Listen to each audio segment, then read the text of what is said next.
Welcome back kachikanaso. Ma update ndalipo. Okay, akulu pali since maiko aku UK akukana kulowera nkhondo ya Trump and kungopatulawo achina France and chabwino pa Strait of Hormuz paja pakavutabe mpaka na akutumiza sopano zimastima zikulu zinaso pano adafuna zikaduse paja pande paja nde tiona kuti zitha bwanji pande paja apo koma pali mphekeseraso nino kuti China yatumiza chistima chawo muli mabomba special mabomba wanangopangira ophasulira ma steam matankala basi nde komabe China afterwards itafusilwa yakana zankhani kuti ayayi ife tusiri kupanga nawo involve mene mukudziwa kale kuti anthu wakuma pali ukayida kwambiri ndese tuzozote which is which pali ukayida kwambiri chifuna kuti ma Chinese also akumenya nkhondo ya nseli chifukwa anthu akufunsa kuti Iran ndi zikutheka bwanji Iran since GPS ma Americans ameblock GPS set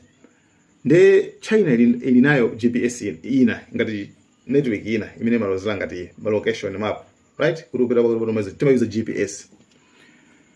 nde China ilinayo ina imachira ati kangari bedu if I'm not mistaken it nde Iran ikumugwisa ntchito yani satellite imene yoyo obanga locate malo ona kuti kodi tofuna tikaphulitse pakuti apa pu Iran ikumugwisa ntchito kumene kusenza kuti China so nayo so yithandizira mu nkhondo iyi number 2 Russia nayo sekuthandizira mu nkhondo iyi mbona kuza kubanga so locate malo kumene kuli Americans Trump atafusilwa zimene lero li kuti China ikuthandizira nawo nkhondo iyi iniyo bwanji makuti Trump yankhulawo ndona kuti I think zimenezo akupanga chifukwa kuti China yo ikufira kwenda kuti ifeso timathandizira Ukraine mbali naye so it's like akubwezera komabe zichoncho komabe ku parliament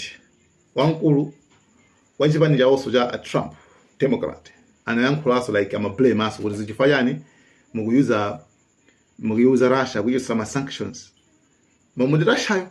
imene akona kuti imve kwawo koma kuyusa ma sanctions kuti zigwisa mafuta peze zida and zimene zozo iyambaso kugwisa ntchito kuyani ku Ukraine chifukwa yani mupanga zimene zizi right so pali complicated zinthu zili complicated siri kudziwa zoti kuti zikathala kuti uku akuti nkhondo sinati ndipitulizeni Trump akuti nkhondo iyi atha kumatizi kuti kungomenyabe tawina kale nkhondo tawina kale kumati kungomenyabe basi kutsogolo kuti kungomenyabe so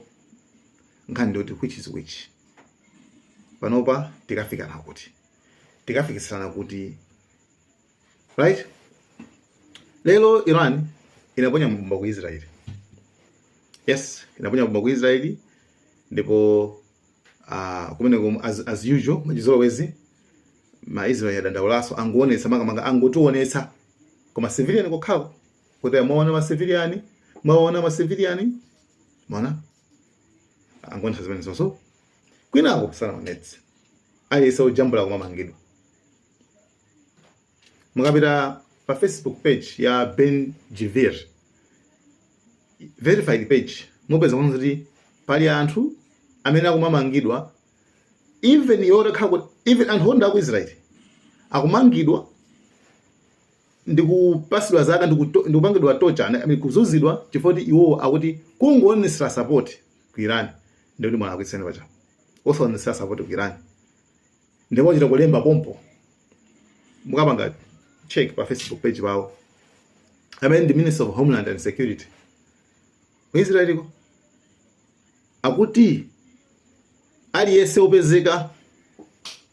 akuchemelera kuti chanchani ndikuti ameneyo anjani ndikuti ameneyo ndikuti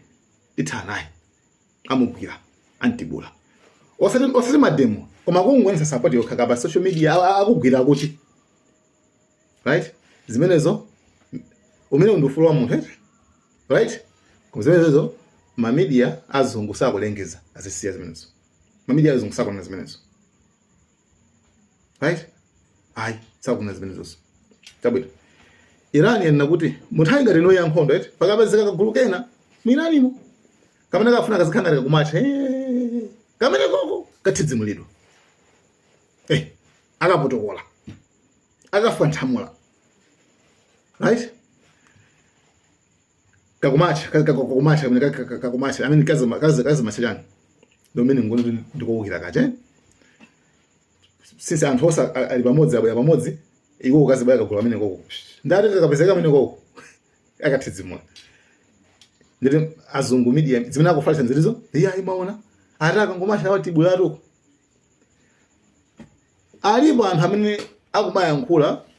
like akupanga express, right, their views akupanga express mna akumvera alipo amene ukirani samamangidwa koma wena kuti mukapita ukamatcha munsewu muthidzimulidwa, right? Imene ndimene makhala nkhani mwaona ukuku mwaona imene ku Israel kuja ku Israel arusi yankhuletu ku Israel usake comment uzingoyang'ana iwo zingosapota right? Pakati pano tithakuona kuti mapalestina aja at least amandiuza afrende ena ake amandiuza kuti akulu zioneka zoti mapalestina cheto apuma nkhondoyi mapalestina apuma nani mataya akuoneka zoti apuma ako ngase akathana amangopita kupenji kumangokazi uzamene kuja mapitiliza malo tani kwa alanda kwa tulutsamo. So pano kumano amene pana kuti Ben Gvir, Minister of Homeland Security, amatenga so pano futi ndikumapatsa anthu amba ndikumawazati pitani mziro wa modzi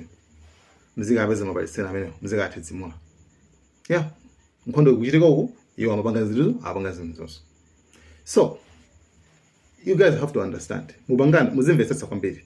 if you are against kupondereza anthu ena, right? They are against kupondereza anthu ena asaponderezeke, anthu ena asazozike chifukwa in the name eno kuti inuyo ndi anthu osankhidwa, inuyo ndi anthu Mulungu amana kusankhani, right? Aliyese ni mwana wa Mulungu, ina aliyese ni mwana wa Mulungu, tose kolilira ndi kumene koko ndesunga msankha kuti sunga kuti uyo achoke ayi si mwana wa Mulungu iwe koma ifende enieni, right? Ena mapanga justify zimene zakuti ayi ma Israel amene wawa amalanda madaliso, like amalanda madaliso how ndaliso munthu ongalanda, right? When aliyese akhale ufulu